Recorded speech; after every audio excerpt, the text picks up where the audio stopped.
Yes, mbabuuzaako ladies and gentlemen, jonna gye mukwasaganya nsaba mukama abakwatizeeko gitambule bulungi nammwe abamaliriza egya leero mbakulisaayo amannya gange yenze Fahad Pro era nga nnyongera okubajjukiza nti mubeere nga musubscribinga abatannaba kubeera nga musubscribinga nsaba mubeere nga musubscribinga ate bw'oba omaze okusubscribinga making sure nti okwona akadde ako kajja kuyamba notification bell ejja kuyamba okubeera nga buli video gye tunaaba tutaddeyo ojja kubeera nga gw'omu ku bantu abasooka okubeera nga bagifuna, so mbasaba musubscribinge ate tubeere nga tugenda mu maaso. Olwaleero nga bwe ntera okukugamba nti tubeera ne celebrity profiles era nga nkuleetedde abantu ab'enjawulo. Olwaleero nkuleetedde omuyimbi amanyikiddwa nga Mary Bata. Tugenda kuba tulaba ebintu eby'enjawulo ebinfaako. Mary Bata yaani, yazaalibwawa, yakulirawa, wa gye yava era nawa waali essaawa eno. So nsaba mubeere nga musubscribinga ate tugende mu maaso.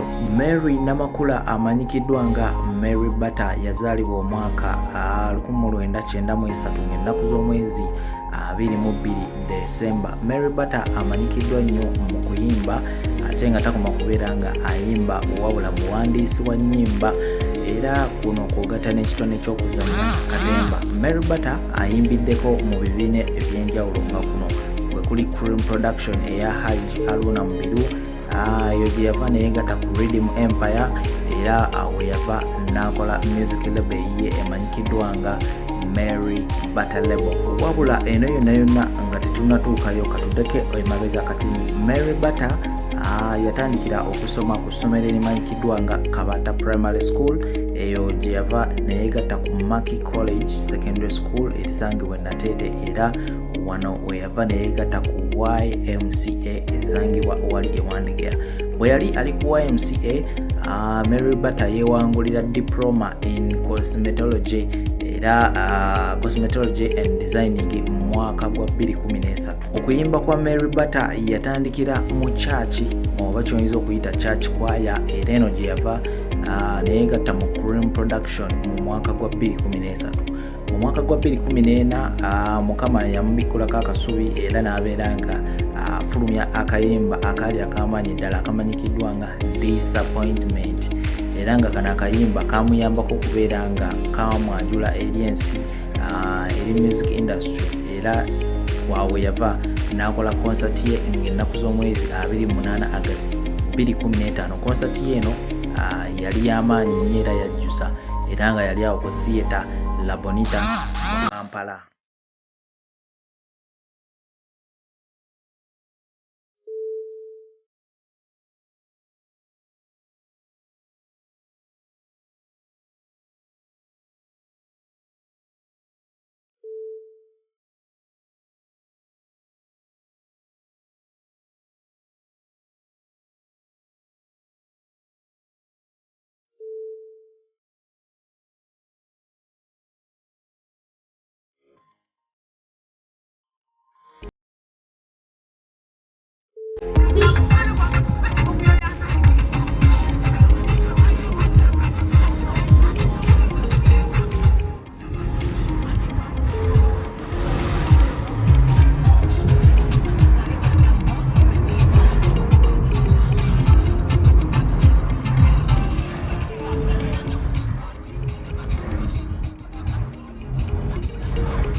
Mary Bata azze akubira obuyimba obw'enjawulo obuzze bunyumira abantu era nga akayimba ke nga bwe nakutegeezezza akayimba kasookera ddala kamanyikiddwa nga Disappointment era nga kano kafuluma mu mwaka gwa 2014. Mu 2014 era yazzaako akayimba akamanyikiddwa nga Visa era mu mwaka gwa 2014 ogwo Mary Bata yazzaako akayimba akamanyikiddwa nga Land Road. Kitegeeza omwaka gwa 2014 Mary Bata yakuba obuyimba obw'amaanyi bwali busatu.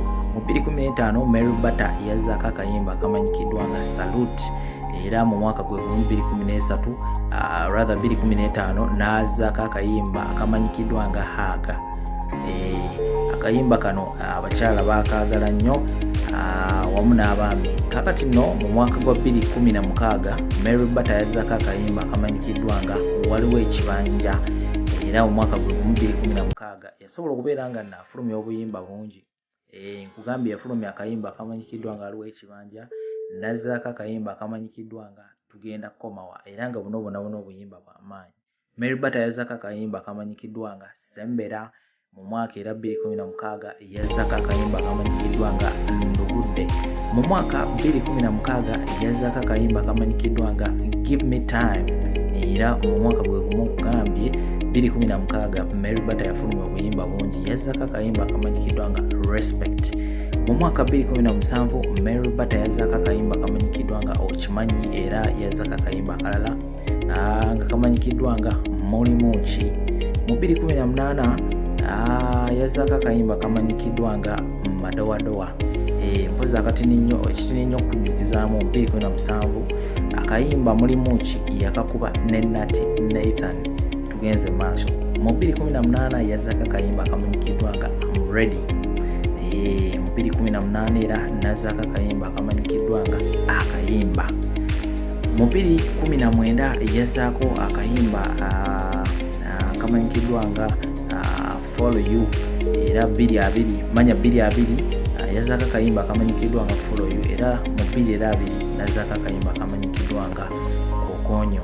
Munnange obwo bwe bumu ku buyimba Mary Bata bwazze afulumya. Mu mwaka gwa 2017 omwezi gwali gwa August, Mary Bata omuyimbi bambi yawona akabenje, yawona okufiira mu kabenje. Akabenje kano kaali kamaanyi era nga kagwa wali mu Mitiyana, bwe yali ava Mitiyana ngadda mu kibuga Kampala ng'ava ku performinga.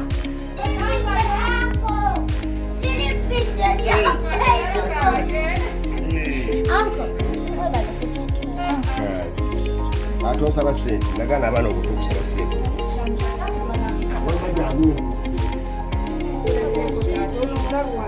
malira switi tena kono n'amayi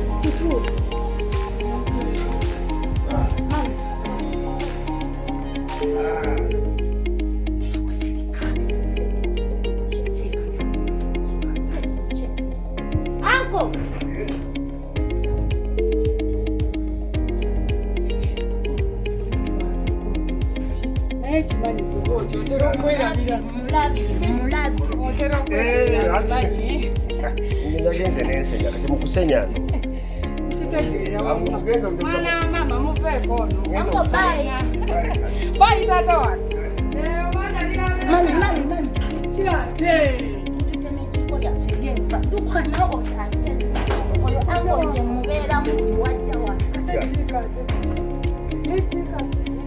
watamye okuba emize gyo kuva buto gwe naye omwana muzaalu ejala kalina akuseka museewa munange kalira kange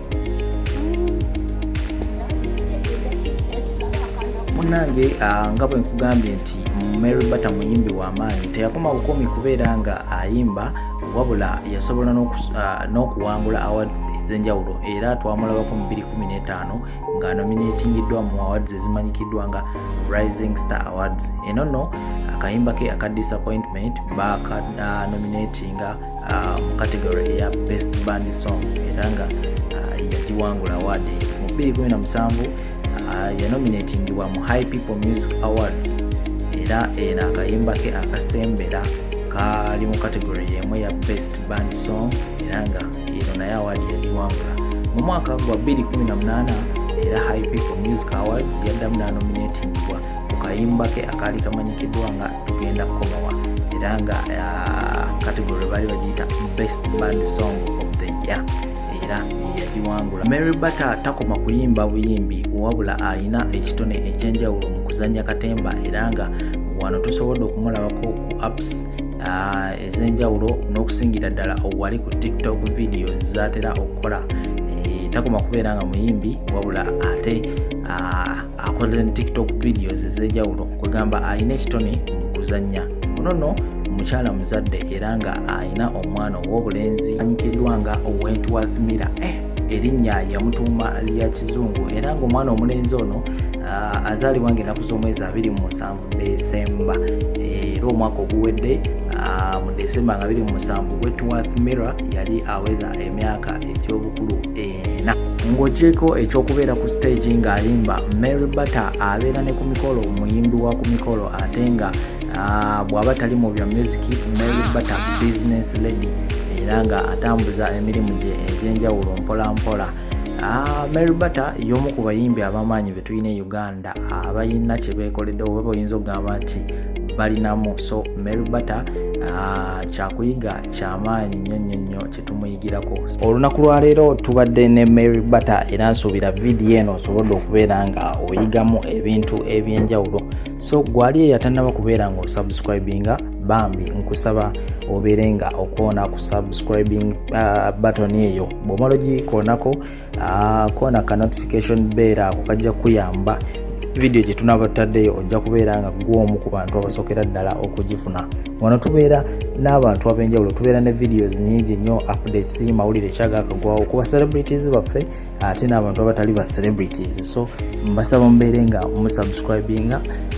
Mbagaliza olunaku olulungi. Amannya asigadde Yenzi Fahad Pro ate tusinkane mu video eddako.